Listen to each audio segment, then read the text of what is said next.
Kain po tayong bignay. Tamis.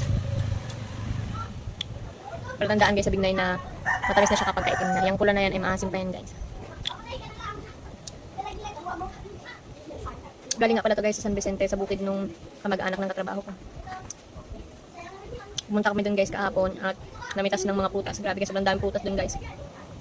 Parang gusto ko natin tumira, charot. Paano may pinya, may kalamansi. Ang dami pang pato. Mga alagang pato. May langka. Papaya. May rambutan. Isa guys, sobrang daming putas dun. Sobrang daming bunga ng ano dun guys, ng bignay. Kaya, itong kinuha namin guys,